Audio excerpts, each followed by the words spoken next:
ಹೊಸಕೋಟೆ ತಾಲೂಕಿನ ಕಸಬಾ ಹೋಬಳಿಯ ಕೊಳತೂರು ಗ್ರಾಮದ ಹಾಲು ಉತ್ಪಾದಕರ ಸಹಕಾರ ಸಂಘದ 2023-24ನೇ ಸಾಲಿನ ವಾರ್ಷಿಕ ಸರ್ವ ಸದಸ್ಯರ ಸಭೆಯು ಡೈರಿ ಅಧ್ಯಕ್ಷರಾದ ಸುರೇಶ್ ರವರ ಅಧ್ಯಕ್ಷತೆಯಲ್ಲಿ ನಡೆಯಿತು. ಈ ಒಂದು ಸಭೆಗೆ ಬಮೂಲ್ ಹೊಸಕೋಟೆ ಶಿಬಿರದ ಉಪವ್ಯವಸ್ಥಾಪಕ ಶಿವಾಜಿ ನಾಯಕ್, ಸಹಾಯಕ ವ್ಯವಸ್ಥಾಪಕರಾದ ಶ್ರೀರಾಮ್, ಸಂತೋಷ್, ಗ್ರಾಮ ಪಂಚಾಯಿತಿ ಅಧ್ಯಕ್ಷರಾದ ವೆಂಕಟರಾಜು, ಡೈರಿ ನಿರ್ದೇಶಕರಾದಂತಹ ಸೋಮಶೇಖರ್, ಅಶೋಕ್, ರಾಮಾಂಜಿನಿ, ಆಂಜಿನಪ್ಪ, ಪದ್ಮಾ, ಅನಿತಾ, ಸುಬ್ರಹ್ಮಣಿ, ಆನಂದ್, ಬೈರೇಗೌಡ, ಲಕ್ಷ್ಮಣ್ ಮೂರ್ತಿ, ಡೈರಿ ಕಾರ್ಯದರ್ಶಿ ಮುನಿರಾಜು ಸೇರಿದಂತೆ ಎಲ್ಲ ಮುಖಂಡರುಗಳು ಹಾಗೂ ಹಾಲು ಉತ್ಪಾದಕರು ಹಾಜರಿದ್ದರು. ಪ್ರಸಕ್ತ ಸಾಲಿನಲ್ಲಿ ಕೊಳತೂರು ಡೈರಿಯು 7 ಲಕ್ಷಕ್ಕೂ ಅಧಿಕ ಲಾಭಾಂಶವನ್ನು ಗಳಿಸಿದ್ದು, ಈ ಒಂದು ಲಾಭಾಂಶ ಗಳಿಸಲು ಡೈರಿಯ ಹಾಲು ಉತ್ಪಾದಕರೇ ಪ್ರಮುಖ ಕಾರಣ. ಡೈರಿಯ ಅಭಿವೃದ್ಧಿಗೆ ಹಾಲು ಉತ್ಪಾದಕರೇ ಜೀವಾಳವಾಗಿದ್ದು, ಗುಣಮಟ್ಟದ ಹಾಲನ್ನು ಉತ್ಪಾದನೆ ಮಾಡುವುದರ ಮೂಲಕ ಡೈರಿಯ ಸರ್ವತೋಮುಖ ಅಭಿವೃದ್ಧಿಗೆ ಶ್ರಮಿಸಬೇಕು ಎಂದು ಬಮೂಲ್ ಹೊಸಕೋಟೆ ಶಿಬಿರದ ಉಪವ್ಯವಸ್ಥಾಪಕರಾದ ಶಿವಾಜಿ ನಾಯಕರವರು ತಿಳಿಸಿದರು. ಇನ್ನು ಬಮೂಲ್ ಹೊಸಕೋಟೆ ಶಿಬಿರದ ಸಹಾಯಕ ವ್ಯವಸ್ಥಾಪಕರಾದಂತಹ ಶ್ರೀರಾಮ್ ರವರು ವಾರ್ಷಿಕ ವರದಿಯನ್ನು ವಾಚಿಸಿದರು. 262 ರೂಪಾಯಿ ಪಶುಹಾರ ಮಾರಾಟದಿಂದ ದುಡ್ಡು ಬಂದಿರೋದು 28,60,632 ರೂಪಾಯಿ. ತುಪ್ಪ ಮಾರಾಟದಿಂದ 41,760 ರೂಪಾಯಿ. ಖನಿಜ ಮಿಶ್ರಣ ಮಾರಾಟದಿಂದ 40,800 ರೂಪಾಯಿ. ಗೋಧಾ ಶಕ್ತಿ ಮಾರಾಟದಿಂದ 16,200 ರೂಪಾಯಿ. ಒಟ್ಟು ಮಾರಾಟ 2,68,66,218 ರೂಪಾಯಿ 34 ಪೈಸೆ. ಇದು ಒಟ್ಟು ಮಾರಾಟ. ಖರ್ಚು 68,300 ರೂಪಾಯಿ. ಆಯುಷ್ ಪೂಜೆ ಖರ್ಚು 1,000 ರೂಪಾಯಿ. ವಿದ್ಯುತ್ ಖರ್ಚು 10,763. ಲಸಿಕೆ ಖರ್ಚು 2,100 ರೂಪಾಯಿ. ಚುನಾವಣಾ ಖರ್ಚಾಗಿದ್ದು 1,48,000. ಕ್ಷೀರಸಿರಿ ಖರ್ಚು 2,700 ರೂಪಾಯಿ. TDS ನಿಮ್ಮ ಸಂಘದಿಂದ ಇನ್ಕಮ್ ಟ್ಯಾಕ್ಸ್ ಕಟ್ಟಿರೋದು 18,373 ರೂಪಾಯಿ. ವೆಟ್ ಪ್ರಿಂಟ್ ಹಂಚಿರುವಂಥದ್ದು 4,200 ರೂಪಾಯಿ. ಬ್ಯಾಂಕ್ ವೆಚ್ಚ 316 ರೂಪಾಯಿ 75 ಪೈಸಾ. ಇದೇ ಒಂದು ಸಂದರ್ಭದಲ್ಲಿ ಬಮೂಲ್ ಹೊಸಕೋಟೆ ಶಿಬಿರದ ಉಪವ್ಯವಸ್ಥಾಪಕರಾದ ಶಿವಾಜಿ ನಾಯಕ್, ಸಹಾಯಕ ವ್ಯವಸ್ಥಾಪಕರಾದ ಶ್ರೀರಾಮ್ ಹಾಗೂ ಸಂತೋಷ್ ಅವರಿಗೆ ಗೌರವ ಸಮರ್ಪಣೆಯನ್ನು ಡೈರಿ ವತಿಯಿಂದ ಮಾಡಲಾಯಿತು. ಅಷ್ಟೇ ಅಲ್ಲದೆ ಡೈರಿ ವ್ಯಾಪ್ತಿಯಲ್ಲಿ ಉತ್ತಮ ಹಾಗೂ ಹೆಚ್ಚಿನ ಹಾಲನ್ನು ಉತ್ಪಾದನೆ ಮಾಡುವಂತಹ 3 ಹಾಲು ಉತ್ಪಾದಕರಿಗೆ ಹಾಲಿನ ಕ್ಯಾನ್ಗಳನ್ನು ಡೈರಿ ವತಿಯಿಂದ ವಿತರಣೆ ಮಾಡುವುದರ ಮೂಲಕ ಗೌರವ ಸಮರ್ಪಣೆ ಮಾಡಲಾಯಿತು. ನಾವು ಏನು ಅಧಿಕೃತವಾಗಿ ಏನು ಬಂದಿದೆ ಈಗ ಅಲ್ಲಿ ನಮ್ಮ ಸಾಮಾನ್ಯ ನಮ್ಮ ಒಂದು ಸೈಕಾಲಜಿ ಜನಗಳ ಒಂದು ವಾಡಿಕೆ ಅಲ್ಲಿ ನಿಂತ್ಕೊಂಡು ಇಲ್ಲಿ ನಿಂತ್ಕೊಂಡು ಅಲ್ಲೆಲ್ಲೋ ನಿಂತ್ಕೊಂಡು ಇಲ್ಲೆಲ್ಲೋ ಮಾತಾಡ್ಕೊಂಡು, ಯಾಕೆಂದ್ರೆ ಅವ್ರು ಸ್ವಲ್ಪ ಮಟ್ಟಿಗೆ ತಿಳ್ಕೊಂಡಿರ್ತಾರೆ, ಕೆಲವು ವಿಷಯಗಳು ಗೊತ್ತಿರಲ್ಲ, ಗೊಂದಲದಲ್ಲಿ ಇರ್ತಾರೆ.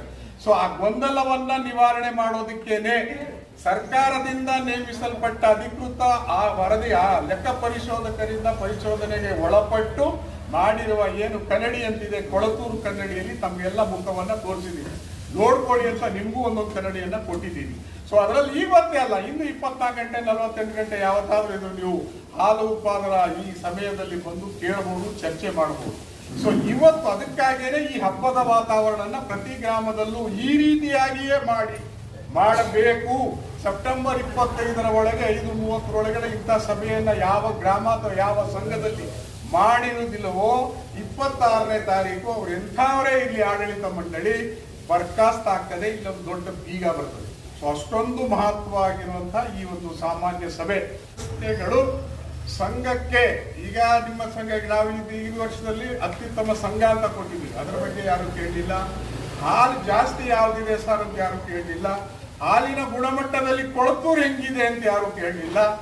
ಆಮೇಲೆ ನಮಗೆ ಸವಲತ್ತುಗಳಲ್ಲಿ ಏನು ಕೊರತೆ ಆಗಿದೆ ಅಂತ ಯಾರು ಕೇಳಲಿಲ್ಲ. ಸೊ ಹಾಗಾಗಿರ್ಲಿ, ನಿಮ್ಮ ಹಂತದಲ್ಲಿ ನಿಮಗೆ ಬೇಕಾದಂತ ಒಂದು ಪ್ರಶ್ನೆಗಳನ್ನ ಕೇಳಿದೀವಿ, ಅವಾಗೆಲ್ಲ ಸ್ವಾಗತ, ಅದೆಲ್ಲ ಒಳ್ಳೇದೇ, ನಾನು ಕೆಟ್ಟದು ಅಂತ ಹೇಳ್ತಾ ಇಲ್ಲ. ಸೊ ಆದರೂ ಕೂಡ ಈ ಪ್ರಶ್ನೆಗಳನ್ನ ಮೀರಿ ಬೆಳೆದಿರುವಂತಹದ್ದು ನಿಮ್ಮ ಕೊಳತೂರು ಸಂಘ. ಅದಕ್ಕಾಗಿ ನಾನು ನಿಮಗೆ ಧನ್ಯವಾದಗಳನ್ನ ಹೇಳ್ತೀನಿ. ಯಾವುದೇ ಒಂದು ಸಂಘ ಸಂಸ್ಥೆಗಳು, ನಿಮ್ಮದೇ ಅಲ್ಲ, ಯಾವುದೇ ಒಂದು ಸಂಘ ಸಂಸ್ಥೆಗಳು ಮುಂದುವರಿಯಬೇಕಾದ್ರೆ ಹಾಲು ಉತ್ಪಾದಕರಿಗಳಿಂದಲೇ ನೇಮಕವಾದ ನಿಮ್ಮ ಆಡಳಿತ ಮಂಡಳಿ 12-13 ಸದಸ್ಯರು, ಅವರ ಜೊತೆಯಲ್ಲಿ ಕೆಲಸ ಮಾಡುವ ನಿಮ್ಮ ಸಿಬ್ಬಂದಿ, ನಿಮ್ಮಿಂದ ಆಯ್ಕೆಯಾಗಿರುವ ಸಿಬ್ಬಂದಿ, ಈ 3 ಒಂದೇ ವೃತ್ತದಲ್ಲಿ ಅಥವಾ ಒಂದೇ ಪ್ಯಾರಲಲ್ ಲೈನ್ ನಲ್ಲಿ ಕೆಲಸ ಮಾಡ್ತಾ ಇದ್ರೆ ಇಂಥ ಸಂಘಗಳು ಈಗಾಗಲೇ ನೀವು ಉದಾಹರಣೆಯಿಂದ ತೋರಿಸ್ತಾ ಇದ್ದೀರಾ, 1 ಕಟ್ಟಡ 2 ಕಟ್ಟಡ, 1 ನಿವೇಶನ 2 ನಿವೇಶನ 3 ನಿವೇಶನ, ಈ ರೀತಿ ಆಗಲಿಕ್ಕೆ ಸಾಧ್ಯ. ಇದು ಒಂದು ಜ್ವಲಂತ ಉದಾಹರಣೆ ಕೊಳತೂರು ಜನಗಳಿಗೆ, ಅದು ನಾವು ಶ್ಲಾಘನೀಯ ವಿಚಾರವೆನಿಸುವುದು. ಸೊ ಹಾಗಾಗಿ ನಮ್ಮ ಇತ್ತೀಚಿನ ನಿಮ್ಮ ಹೆಮ್ಮೆಯ ವಿಷಯ ನಿಮ್ ಸುಮಾರು ಜನಕ್ಕೆಲ್ಲ ಗೊತ್ತಿದೆ. ಯಾಕೆಂದ್ರೆ 170 ದೇಶಗಳ ನಿಮ್ಮ ಸಂಘದ ಬಗ್ಗೆ ಈಗಾಗಲೇ ಗೊತ್ತಾಗಿದೆ. ಲಾಭಾಂಶ ಬಂತು, ವಿಲೇವಾರಿ ಆಯ್ತು, ಬೋನಸ್ ಆಯ್ತು, ಬೋನಸ್ ಹಾಕೊಡಿ ಅಂತ ಹೇಳಿದ್ದೀರಾ. ಅದರ ಬಗ್ಗೆನೂ ನಾವು ಯೋಚನೆ ಮಾಡ್ತೀವಿ ಅಂತ ಹೇಳಿದ್ದೀವಿ. ಸೊ ಹಾಗಾಗಿ ನಿಮ್ಮ ಆಡಳಿತ ಮಂಡಳಿ ಸಿಬ್ಬಂದಿ ಉತ್ಪಾದಕರು ಒಂದೇ ಒಂದು 95-96 ಭಾಗ ಒಂದೇ ಲೈನಲ್ಲಿ ಇದ್ದೀರಾ ಅಂತ ಹೇಳ್ಕೊಂಡು ಇನ್ನು ಮುಂದುವರೆದು ಬರೀ ಅದನ್ನೇ ಹೇಳ್ತಾ ಇದ್ರೆ ಆಗೋದಿಲ್ಲ ಆಗ್ಬಿಟ್ಟು ಸಂಘ ಏನೇನು ಕೆಲಸ ಮಾಡಿದೆ, ಹೆಮ್ಮೆ ತರುವಂತ ವಿಚಾರಗಳೇನಿದೆ, ತಾಲೂಕಿಗೆ ಕೊಳತೂರು ಅನ್ನೋದೇ ಒಂದು ವಿಶಿಷ್ಟವಾದ ಹೆಸರು ಸ್ಥಾನಮಾನ.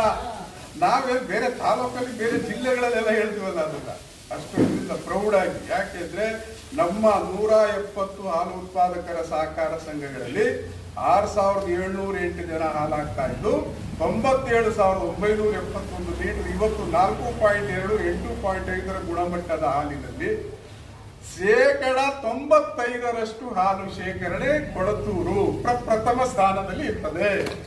ಇದು ನಿಮ್ಮ ಹೆಗ್ಗಳಿಕೆ. ಹೈನುಗಾರರಿಗೆ ಸಂಬಂಧಪಟ್ಟಂತೆ ಒಕ್ಕೂಟದ ಸವಲತ್ತುಗಳ ಬಳಕೆಯಲ್ಲಿ ಪ್ರಪ್ರಥಮವಾಗಿರ್ತಾರೆ.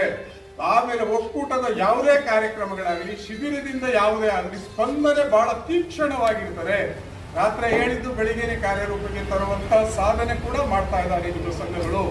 ಈ ಎಲ್ಲಾ ಕಾರಣಗಳಿಂದ ನಾನು ಅವಾಗಲೇ ಹೇಳಕೊಟ್ಟಿದ್ದು 170 ದೇಶಗಳ ಹಿಡಿತವನ್ನ ಇಟ್ಕೊಂಡಿರುವಂತಹ MD ಅಧ್ಯಕ್ಷರು, ಉಪಾಧ್ಯಕ್ಷರು ಮತ್ತೆ ಒಬ್ಬ ಕಾರ್ಯಕರ್ತರು 4 ಜನ ಒಟ್ಟಾರೆಯಾಗಿ ಭಾರತ ದೇಶಕ್ಕೆ ಭೇಟಿ ನೀಡುವಾಗ ಯಾವುದಕ್ಕೆ ಭಾರತ ದೇಶದ 33 ರಾಜ್ಯಗಳನ್ನ ತುಲನೆ ಮಾಡಿ ಕರ್ನಾಟಕ ರಾಜ್ಯವನ್ನ ಆಯ್ಕೆ ಮಾಡಿಕೊಂಡು ಕರ್ನಾಟಕ ರಾಜ್ಯದಲ್ಲಿ 30 ಜಿಲ್ಲೆಗಳನ್ನ ಆಯ್ಕೆ ಮಾಡಿಕೊಂಡು 30 ಜಿಲ್ಲೆಗಳಲ್ಲಿ ಬೆಂಗಳೂರು ಗ್ರಾಮಾಂತರ ಜಿಲ್ಲೆಯನ್ನ ಹುಡುಕಿ ಬೆಂಗಳೂರು ಗ್ರಾಮಾಂತರ ಜಿಲ್ಲೆಯ 4 ತಾಲೂಕುಗಳಲ್ಲಿ ಹೊಸಕೋಟೆಯನ್ನ ಹುಡುಕಿ ಹೊಸಕೋಟೆಯ 215 ಗ್ರಾಮಗಳು ಅಥವಾ 170 ಹಾಲು ಉತ್ಪಾದಕರ ಸಹಕಾರ ಸಂಘಗಳ ಪೈಕಿ ಕೊಳತೂರನ್ನ ಆಯ್ಕೆ ಮಾಡೋದಕ್ಕೆ ಇವಿದೆಯೇ ಮಾನದಂಡ. ಇಲ್ಲಿ ನೋಡ್ರಿ, ನಿಮ್ಮ ಖರೀದಿ ಎಷ್ಟಿದೆ? ಹಾಲು ಖರೀದಿ ನೀವು ಹೇಳ್ಬೇಕು. ಹೆಮ್ಮೆ ಪಡುವಂತ ವಿಚಾರಗಳು 2 ಕೋಟಿಗೂ ಮಿಗಿಲಾಗಿದೆ. ಪಶು ಆಹಾರ ಖರೀದಿ ಎಷ್ಟಿದೆ? ಲಕ್ಷಗಳಲ್ಲಿದೆ. ಮಿನರಲ್ ಮಿಕ್ಸರ್ ಎಷ್ಟಿದೆ? ಸಾವಿರಗಳಲ್ಲಿದೆ. ಈ ಗೋದಾರ ಶಕ್ತಿ ರೂಪಾಯಿಗಳಲ್ಲಿದೆ. ಸೊ ಇದು ಒಂದಕ್ಕೊಂದು ಸ್ವಲ್ಪ ಅಬ್ರಪ್ಟ್ ಆಗಿದೆ. ಆ ಕಾರಣಕ್ಕೆ ನಿಮ್ಮಲ್ಲಿ ಏನು ಇವತ್ತು ಗುಣಮಟ್ಟ ಬರ್ತಾ ಇದೆ ಅದು ಸ್ವಲ್ಪ ಸಾಲದು, ಬಟ್ ಇದೆ. ಇದನ್ನೆಲ್ಲ ಸ್ವಲ್ಪ ಇಂಪ್ರೂವ್ ಮಾಡಿ ನಿಮ್ಮ ಖರೀದಿಗೆ ಹೋಲಿಸ್ಕೊಂಡಾಗ ಇದು ತೀರಾ ಕಡಿಮೆ ಆಗಿರ್ತದೆ.